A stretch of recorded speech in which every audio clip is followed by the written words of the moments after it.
পঞ্চম শ্রেণীর শিক্ষার্থীবৃন্দরা আসসালামু আলাইকুম। আশা করছি আল্লাহর রহমতে সবাই ভালো আছে। আজকে আমি তোমাদের অধ্যায় 2 আমরা মানুষ অধ্যায় ছকের সমাধান নিয়ে হাজির হয়েছি। আজকে 9 থেকে 12 পৃষ্ঠা পর্যন্ত ছকের সমাধানটি করব। শ্রেণীকক্ষে প্রবেশের জন্য র্যাম্প করা হয়েছে কেন? শারীরিক প্রতিবন্ধী শিক্ষার্থীরা যেন হুইল চেয়ার বা লাঠির সাহায্যে সহজে প্রবেশ করতে পারে সেজন্য র্যাম্প করা হয়েছে। এটা প্রথম ছকের বাংলা। এবার দ্বিতীয় ছক আসি, বলছে শিক্ষার্থীরা কানে কি লাগানো সেটা কেন প্রয়োজন বলো তো? এটা তো সবাই জানা হতো। শ্রবণ প্রতিবন্ধী যাদের কানে কম শোনে যারা শিক্ষার্থীরা কানে শ্রবণ যত্ন লাগানো আছে, এটি প্রয়োজনে হর্ন বানানটা ভুলতে তো হর্ন লাগানো কম শোনা বা না শোনা শিক্ষার্থীদের সাহায্য করতে চায়। এবার তৃতীয় ছবিটি কি বলছে?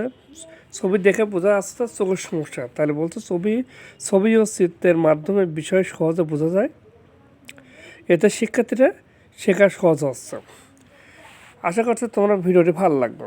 এর পরবর্তী পৃষ্ঠাটা দেখে নিন। এবার গ নাম্বার বলছে সাগরের মতো কোন বন্ধু থাকলে আমরা তাকে যেভাবে সাহায্য করব তা 5টি বাক্যে লেখা, অর্থাৎ পরের উপরে রিডিংটি পড়তে হবে। আমি সাগরের মতো কোনো বন্ধুকে সবসময় সাহায্য করবো, তা চলাফেরার জন্য সাহায্য করব, খেলার সময় তাকে একা রাখবো না বা ফেলে রাখবো না বা ফেলবো না, শিক্ষকের কথা বুঝতে না পারলে আমি বুঝিয়ে দেবো, আমি তাকে নিয়ে কখনো হাসাহাসি করবো না। ঠিক আছে, এরপরের পৃষ্ঠাটা দেখুন।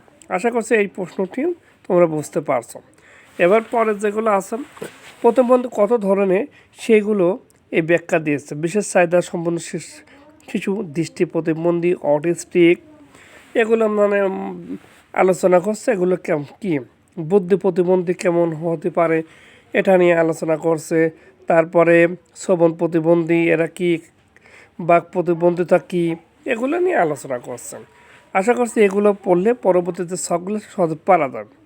বলতে উপরের ছকে বিশেষ চাহিদার সম্পন্ন শিশুর প্রয়োজনে যেন তাদের প্রতি আমাদের করণীয় বিষয়ে একটি তালিকা তৈরি করে, সেই তালিকাটি তৈরি করা আছে। তাদের সাথে ভালো ব্যবহার করবো, প্রয়োজন বানানটা ভুল সঠিক করে লেখা, প্রয়োজনে শিখতে সাহায্য করব, চলাফেরা সাহায্য করব। আর তারপর দুটো আছে পয়েন্ট দেখে নেব। এর পরবর্তী হচ্ছে 1 নম্বর ছকটি আছে।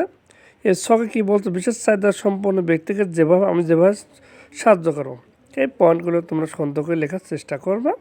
খুব সুন্দর করে ভিডিওটা তোমাদের জন্য করছি। সবাই ভালো থাকবেন। আল্লাহ হাফেজ। আসসালামু আলাইকুম। চ্যানেলটি সাবস্ক্রাইব করবেন।